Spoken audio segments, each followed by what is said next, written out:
God, why did I do this? Oh God, the pressure is just so much. A Q&A? Really? A Q&A? Who wants to find out anything about me? What have I done?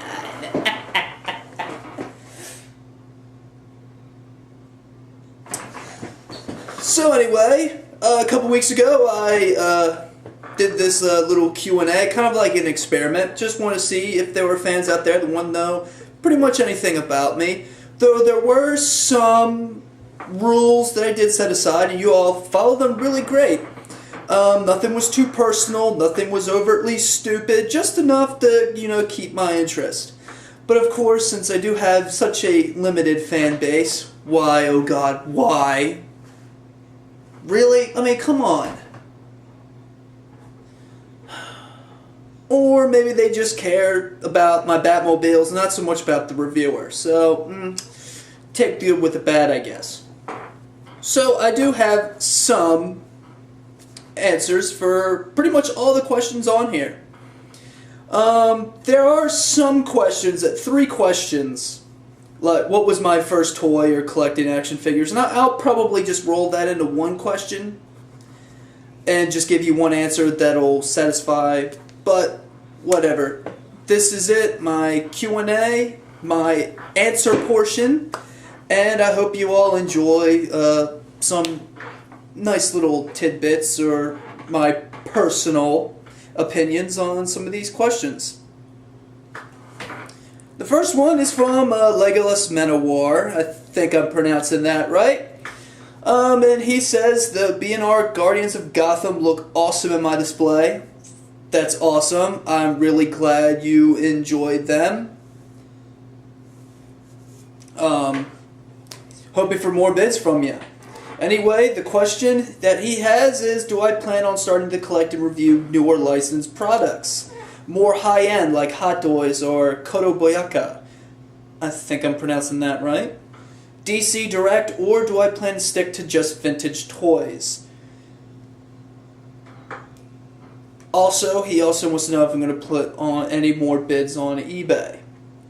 Well, eBay is only a thing that I do as a last resort. If I'm looking to thin out a collection that I no longer care about, and right now I think the only thing that I'm going to put up there is maybe the Transformers movie toys, just because I'm not really big fans of the movie, and even though the toys are great, besides the Battle Blades Optimus Prime, and the what is it called, Battle Blades Bumblebee, from the Revenge of the Fallen sub-series hunt for the Decepticons, I may just get rid of all the other ones. So you may see that in the future.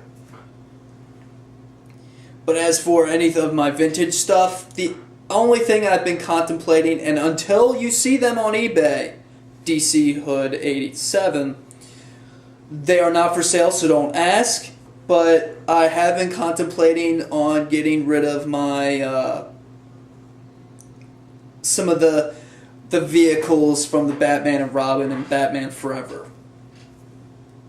Yeah, the Bat-Missile and the Dark Knight Batmobile, the Turbojet Batwing, and everything from the animated series is still safe. I'm not getting rid of those, so don't ask. I'm never going to get rid of that Bat-Missile. That thing was crazy fun as a kid, and it's still crazy fun now. Okay, but would I collect anything but vintage toys? Well, like I said, with the Transformers Dark of the Moon, I actually do collect a little bit of newer toys, and they were mostly Transformers, and I did put some reviews on some of my newer toys, like the Green Lantern DC Direct. So I do collect DC Direct. I even the Batman and Robin DC Direct. I really wouldn't say those qualify as vintage. The Battle Damaged Arkham Asylum Batman. What else was there? There was something else. Oh yeah, I did kind of like a crazy little Cloverfield type shaky review, and that was back when I had this. But actually, I don't think it was with this camera. It might have been with the webcam. And I didn't really know how I was going to film everything. So I had been wanting to do another review of the BMF, especially since we're getting that huge Star Wars tank. So there are some stuff that I have reviewed, and there's some stuff that I have reviewed that's on this camera, on this computer, that I haven't uploaded onto YouTube yet. Basically because I'm not sure if I really want to. Hot Toys. Hot Toys are crazy expensive, and there's only a couple of them that I would really be interested in. And that is, of course, the Batman. The '89 Batman, Michael Keaton. That thing looks amazing. And I've seen some reviews on this site, and if I do get it, because it is crazy expensive, it would probably be with money from a tax refund if I get a tax refund this year. Who knows, I may owe the government money. That would suck. The Christopher Reeve Superman I would also like to have, but mainly just the '89 Batman, and I'll be happy with that. Okay. Edgar Toombs asks, well, he asked two questions. What is my favorite Batman movie animation, and what is my favorite toy line to collect, and what is the one item in your collection that you like the best? Wow. Asking me what my favorite toy in my entire collection that I like the best is almost like telling me which one of my hands I like best. I mean, well, like, do kind of like the left one a little better, since that is how I write with. Okay, that's a bad example. Which Coke I like, Coke or Pepsi? Well, since I just said Coke, I guess I like Coke the best. Which one of my cats I like the best? Yeah, that one's better, because, yeah, I really can't get rid of both cats.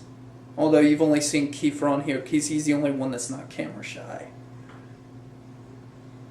Huh. Really, what is my favorite toy?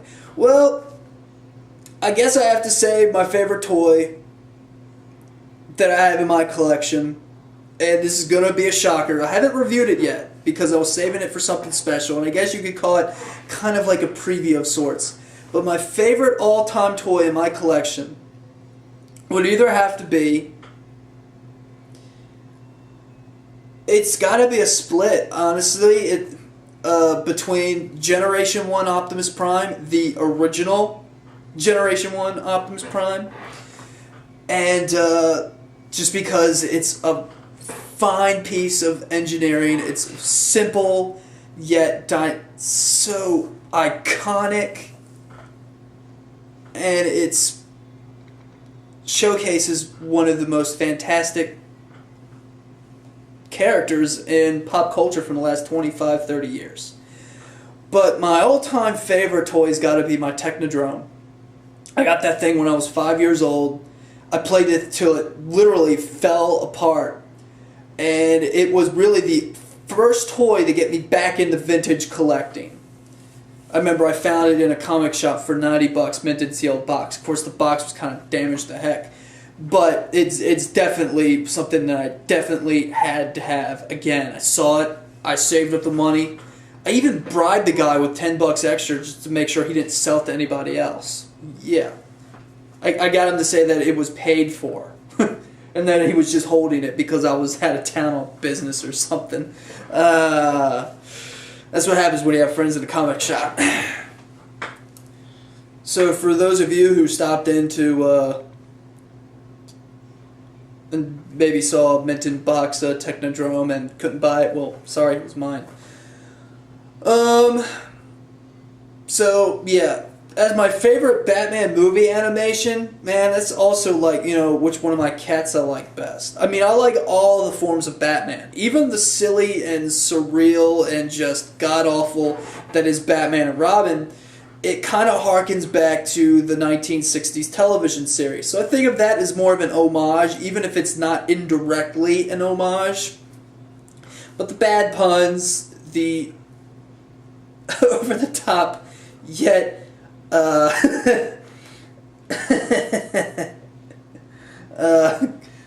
Technicolor that was the production design and costumes. Yeah, it has to be kind of like a more adult version of the original 60s television series. Batman Forever, I thought, was the first movie that really characterized Bruce Wayne as a more human, personal character, whereas Keaton's Batman just stood in the shadows and was brooding. Now, don't get me wrong, I do like the original '89 Batman, and I like the follow-up Batman Returns a little bit more. But when it comes to characterizations, they really didn't know what to do, and it's more of just an experimental art piece. The plot, there's a lot of holes too. There really is no reason for Max Schreck to really be in the film.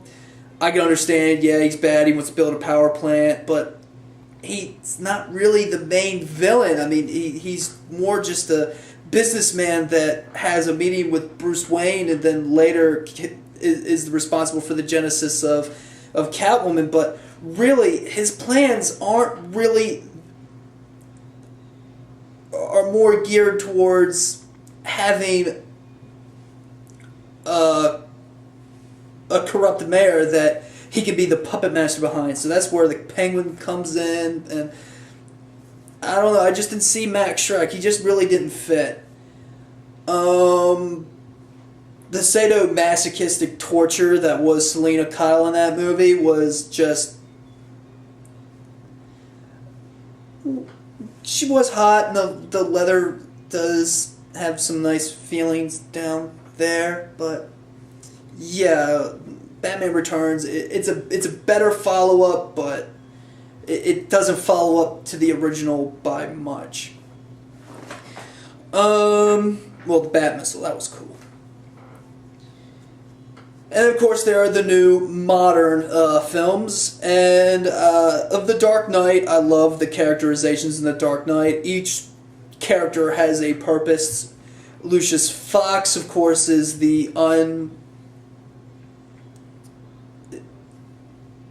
he has more to do in these films than he ever did in the comic books, where he was basically just the guy who runs Wayne Enterprises. Here, he has a more indirect, yet direct position where he knows that Bruce Wayne is Batman. He isn't dumb that all of this technology that Wayne is borrowing. He knows what he's doing, but he's not going to turn him in because he realizes just how good Batman is. Then you have Alfred, who's like the father figure, able to relate some of his stories into the current situation. Like, why did we fall? So we can pick ourselves up, and the whole jewel thief that was just throwing the stuff around. Because when Bruce Wayne had no idea why the Joker functioned, if it wasn't for greed or power, he just said maybe it's just some people just want to see the world burn. Rachel Dawes was the constant. When she left, Batman became a much more darker person, much more driven, and then of course Harvey was no longer Harvey Dent, and he became Two-Face. But as for a plot, the plot is a little overdrawn. The movie has a lot of false endings, and it's not as highly enjoyable, in my opinion, than Batman Begins. Batman Begins, I felt, had a really perfect origin story, and instead of Bruce Wayne just choosing a bat because it flew in through his window, they made it more symbolic, that he was actually afraid of bats, and that was actually one reason why he had to leave a theater, because a bat character scared him so much, and that directly brought about the demise of his parents. So in order for him to really... Mail's here! In order to directly get over his fear of bats, he had to become one. Well, no, that's not it. In order to become a bat, he had to get over his fear, because he felt that if bats feared him, if he was to get over that fear, it's time for the enemies to share that dread. So it's not so much about the bats, it's also about his parents as well. He dreads the bats not just because they scare him, but also because they were a direct result of the murder of his parents. So he fears the bats because of that as well, because he's angry at the bats. So putting that on is a way to vent all of that into his enemies by striking fear into their hearts and then beating them to a bloody pulp. I'm kind of venting on, and this is like a 15-minute video so far. So I think I'm just going to go on and say that Batman Begins is my favorite. No, actually no, I have to go back to my childhood. My favorite all-time interpretation of Batman, Batman the Animated Series. The characterizations were spot on. Kevin Conroy is just a beast. The first word that came to mind, he's a beast. He's a master. He's the first one to really get the Batman and Bruce Wayne voice perfectly. With Christian Bale, he was able to distinguish between Bruce Wayne and a dark and brooding Batman. While the voice was perfect in Batman Begins, somehow they decided to go overboard and, gargle razor blades and gravel to get that Dark Knight. So instead of, what I do, no, it's not who I am, but what I do that defines me. And then that went on to, this city just proved that it doesn't need, that it's better. That type of mess. I mean, I don't know how that was supposed to be more convincing than the more subtle voice. And, I just got a head rush from that voice. Maybe it was the hyperventilating. Okay, Batman the Animated Series is my favorite incarnation of the series, of Batman of all time. It's the definitive version of Batman. It's kid-friendly, but it also has this dark edge. It dealt with some adult situations like drugs and gang violence, but it didn't glorify it. Just enough that you could tell that it's a terror, a plague upon the city, and Batman's trying to stop it, but it doesn't glorify it. Or you don't really see like a bunch of gangs beat up a person for no good reason before Batman decides to strike down. No, it's like, these gangs or these people, these villains are about ready to do something when a Batarang comes around or the Bat Rope, or Batman just swoops in and does his monologue with the villains before he nails the crap out of them. And also there's another function of Batman that's never really been seen before, at least before Batman and Robin and Batman Forever, and that was his relationship with Robin. You could obviously see that when he's with Robin, he becomes more of a big, fun-loving, sort of, older brother. And while he's alone, he's more darker and driven, where he's more a little bit easygoing with Robin. You could definitely show how Robin's relationship has affected that of Batman. And when it carries on into the new Batman Adventures, when Dick Grayson finally leaves, Batman just really becomes this totally more dark, driven, obsessed person. Even though he really started to do that a little bit once you find out in Old Wounds. So I really have to say that's my favorite interpretation of Batman. And my favorite Batman movie is still Mask of the Phantasm. So I really have to put those two together as my favorite Batman interpretation. Speaking of darker, this one comes from Johnson4857. He's been a long-term fan. He's commented on a lot of my videos. And yes, I do think that Spawn is darker than Batman, because unlike Batman, Spawn went to hell.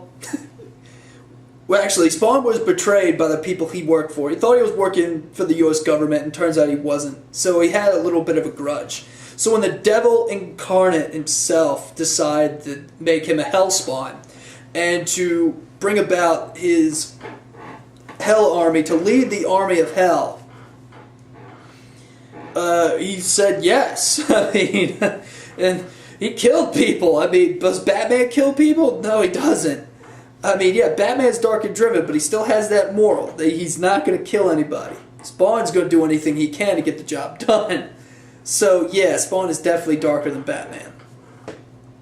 DAR, good friend of mine as well, although we've kind of lost touch over the years. We pretty much started at the same time, and although he's got a little bit more reviews and everything like that, I have to compliment him on his work. He does excellent stuff, and if you haven't seen any of his stuff, I really do suggest.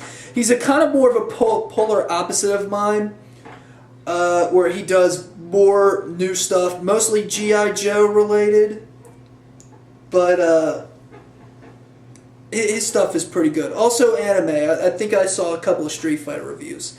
You're doing some great work, my friend, and really just keep it up. He asked, what was the first figure I ever got as a child, and do I still have it today? The first figure I ever got as a child was Break Fight and Raphael and Sword Slice and Leonardo from the Teenage Mutant Ninja Turtles Wacky Action sub-series. Do I still have them today? Unfortunately, no.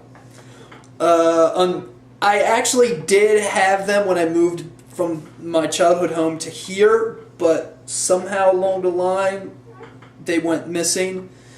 Either they're still packed away in a box somewhere, or maybe they got thrown out by accident, mistake, whatever. So yeah, I still do not have it today, but thanks for helping me go through childhood memory. I was like knuckling my brain onto that one, because I know my first action figures were Teenage Mutant Ninja Turtles.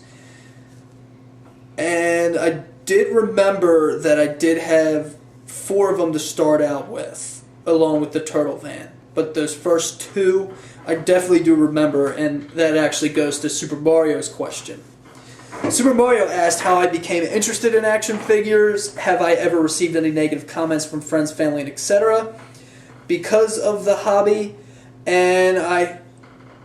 Actually, you know what? That's not the question that relates to this one. I'm just further going up the list. That one I'm going to save for last, because it is a kind of a personal question. No, it was Playlandmun that asked me a question that kind of follows up DAR's. What was the first toy I ever got, and how do I get it? So since I already did say that my first toy, my first action figure exactly, was the Break Fight and Raphael and Sword Slice Leonardo, I can tell you how I got it. Because my first ever toy, well, that could have been a teething ring. How the heck do I remember how I got that thing? My mom bought it at a Super Fresh. Babies are us if they had those back then. Or it could have been a little chicky suction cup toy that attached to my high chair and walker when I was younger. Oh, that thing was cool. It was like it had the stick. It was like a base that suctioned onto the tray, and it was rubber, so you could chew on it if you wanted to. And it was a cracked egg with a little baby chick coming out of it, with an open mouth and flapping wings. So when you hit it, the beak would open and the wings would flap, and it would squeak. It was a fun little toy, and I actually still have it. It's in the garage somewhere. Well, not my garage, my mom's garage. But if I could really remember, well, not remember, but like home videos, like the first toy I ever got, and that would probably have to be a Pound Puppy. First Christmas, it was in my stocking. But the first action figure, how did I get it? Well, there was a time when my grandmother was babysitting my sister and I, and one time when my mother was in the hospital, she took us on an errand, and we either went to it was either Walmart or James Way or Ames or maybe Caldor. If any one of you out there can remember those. Either to look at bed sheets or something, department stores. I don't remember why we were there. I just remember when we went to the toy aisle, we got something. My sister got like a Barbie doll or some sort of Polly Pocket or whatever, something a little bit more expensive than I. Because action figures in 1990 were they were only like $4 a piece. So if she got something like a Barbie doll, that was probably like $8 or something. I probably got 2 to make up for the difference. And I just remember going down the aisles, and I remember Ninja Turtles was the big thing in 1990. You couldn't go anywhere without seeing Ninja Turtles. My cousins were so into Ninja Turtles. My older cousin Jesse, I idolized him. So into Ninja Turtles. He had a lot of toys. He had the Technodrome. He had the sewer. He had the blimp. He had the van. He had the little mutant module, the drill tank. I mean, he had them all. Well, not all, but he had a lot more than I did. Until now. But, yeah. So we went to the toy aisle, and immediately Ninja Turtles caught my eye. I mean, the colorful brick packaging, the wacky action above the Ninja Turtles just drew me to the really inspiring sculpts that these did. These were some of the most wonderful sculpts that you could ever see in a toy. Like Muckman. Muckman is a prime example of Teenage Mutant Ninja Turtles in their prime. I mean, just the design that went into that toy. Oh, I loved it. I still love that toy. And that's definitely one I would like to do a follow-up review on, just because I just got a comment that I kind of did take to heart. But I was just going into it. Didn't really know what I was doing. I still really don't know what I'm doing. And here I go on ranting again. So yeah, this tells you how easily composed this review is. But yeah, we were in the Walmart, Caldor, James Way. You know, one of those defunct department stores that aren't in existence anymore. Wait, Walmart still exists? Huh. Well, I'll tell you what. If our employee morale doesn't improve, Walmart's going to go the way of the dodo in like 5-10 years. I guarantee you on this. Because they say it's the customers that run that place. No, it's not. It is the employees. You treat your employees well, they work harder, they bring more customers into the store. But you treat your employees like crap, like I had to deal with for 5 years. You know, promise them something but never give them anything in return. Yeah. They walk off. And there goes your productivity. It will happen, my friends. Unless they buck up and treat their employees like actual people and not slaves. Just because we get a paycheck don't mean we're not slaves. Actually, technically, yeah, it kind of does, but you get where I'm trying to go here. Walmart sucks. So that's how I got it. Would I ever kill Michael Myers? Xbox 360 fan site. You put the most random up there. Yes, I would. I actually would. My knowledge of horror movies is unsurpassed by any. I tell you, you want to kill Michael Myers, this is what you gotta do. You gotta draw and quarter you gotta draw and quarter him. You gotta chop off his head. You gotta bury him 12 feet deep. Scatter to pieces. In different spots of the globe. Cover that mess with concrete. Michael Myers will never be heard of again. That's right. So, how did I become interested in collecting action figures Super Mario? Well, they're fun. The engineering that goes into them are, when you got a really good action figure, like a really good sculpt, a really good paint job, they're just really pleasing. And it makes you want to go and buy it and pick it up and, you know, and play with it. Some of the accessories, some of them could be well imagined, some of them could be just as plain and basic, but they go with the figure. It could be the articulation. I mean, in recent years we've had Star Wars figures with like almost like 10 points, 11, 12 points of articulation. I mean, that's crazy for a 3/4, you know, 3 3/4 inch action figure. That's nuts. Really, that is nuts. So the construction and the imagination that goes into these, especially those of the 80s. I think that's why I collect that vintage, because the imagination was just all over the place. I mean, you had Transformers, 3 toys in one. Cars, or guns, or jets, robots, and puzzles, because you had to change one into the other. I mean, that was awesome. You had He-Man Masters of the Universe. You had a barbarian match, you know, fantasy with a little sci-fi element to it. That was always fun. The Thundercats. Although I didn't like the cartoon as much, I thought the only interesting thing about the cartoon, this is going to be blasphemy to some, but was the, you know, the intro. Thunder, thunder, Thundercats!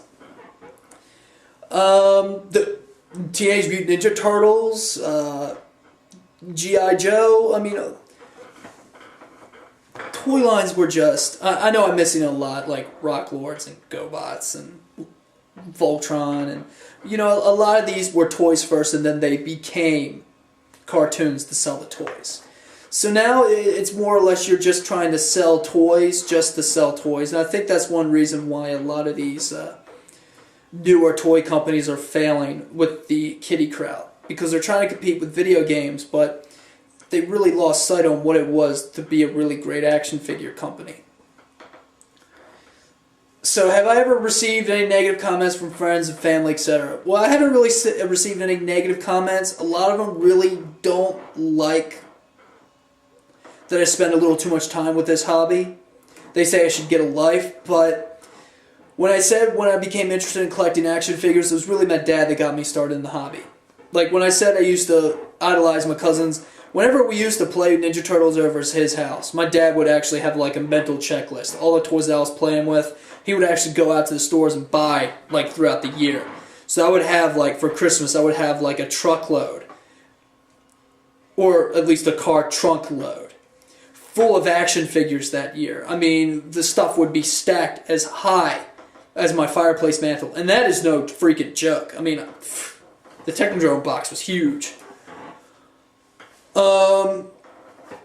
And then there was my mom, who didn't want me to do any outdoor activities because it was either too expensive or because it was just my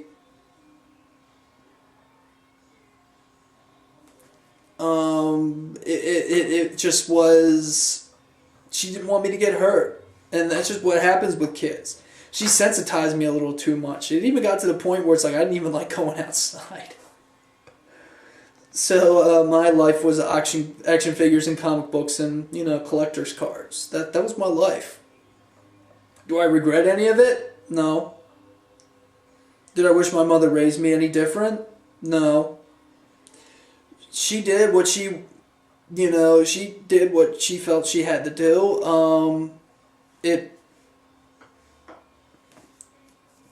But that, you know, that's getting a little too personal. I really wish you wouldn't hide that part from your life, though. I mean, I do see that, so you won't get the negative comments. Because if you're afraid of what people are going to say, do you allow them in your room, in the place where you keep your collection? It's a part of who you are, and if you're hiding that part, you're not really expressing who you are. So I really wish that you would at least acknowledge that part of yourself. Embrace it.